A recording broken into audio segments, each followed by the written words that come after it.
2467. Senator Ted Cruz, he's fired back on President Obama, the use of executive orders, writing in a Wall Street Journal, quote, of all the troubling aspects of the Obama presidency, none is more dangerous than the president's persistent pattern of lawlessness, his willingness to disregard the written law and instead enforce his own policies via executive fiat. Something tells me that Judge Andrew Napolitano would agree. Just so happens the judge wrote a piece himself in the Washington Times and on FoxNews.com, and it's titled "The Sorry State of the Union." And we've got the judge with us now. Your take and Ted Cruz's take seem to be similar, but wow, did Cruz come on strong? He came on strong yesterday, and the Attorney General came on weak.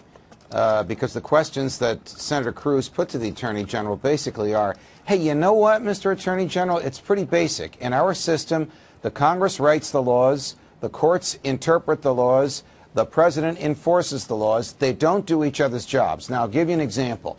The President of the United States of America last December, when Obamacare was failing and the rollout was a disaster and people were losing their health insurance coverage, basically said to insurers, you know what? Keep the old policies in play for another year. That's asking them to break the law, because those old policies, as bad as this law is, are unlawful as of January 1st. Yet when Ted Cruz offered legislation that would have delayed the onset of the new policies and allowed the old ones to stay on legally for a year, the president said he'd veto it. This is reprehensible that he claims for himself, Charles, the power to change the law, but would veto an effort to make the change lawful. Right, but here's the thing. A persistent pattern of lawlessness, what role does Congress play in this? I mean, are they enabling the president? Outside of Ted Cruz, it's like you can hear crickets. Where's the dissent? Where's the outrage? Where is it? Congress is becoming like a potted plant. Senator Mike Lee, shortly before the interrogation of Eric Holder that you just read, had a similar Q&A with him. Senator Rand Paul is in the same camp. Senator Marco Rubio, Ron Johnson, they're there as well. Besides them, the Republicans and the Democrats in the Senate are pretty much willing to roll over. They do not want to bring this president in check. Look, everybody's upset that the new commissioner of the IRS is an Obama-supporting, Obama-contributing Democrat.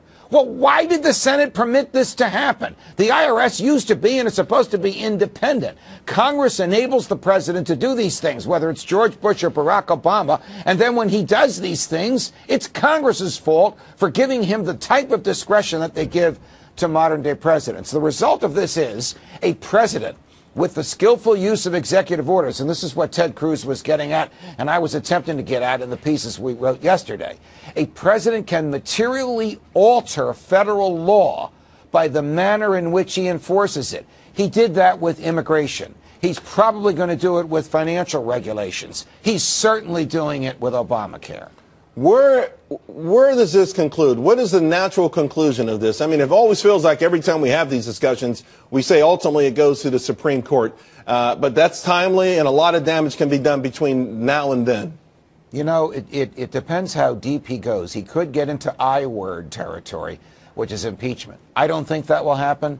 The Clinton experience was so horrific and arguably took Bill Clinton's eyes off the ball and allowed Osama bin Laden to plan and plot 9/11, so I don't see it happening. But at some point, Congress must do something. If he says to illegal immigrants, I'm not going to deport you if you do A, B, C, and D, and he makes up the A, B, C, and D. It's not from the statute, and it hasn't been enacted by Congress. He is effectively changing the law. That violates his oath. That's not doing what we hired him to do. Do all presidents do it? Yes, but he's doing it to extremes. Right. Well, it might violate his oath, but he stood there proud and strong and arrogant in the State of the Union address and said, boys and girls, it's coming. I'm doing this my way. I am indeed the imperial president. We will be having a lot more of these conversations, Charles, because I think he's going to do it more and more. Because after his State of the Union speech the other night, at least a half dozen Democrats in the Senate who are up for re-election all told Fox and other cable networks,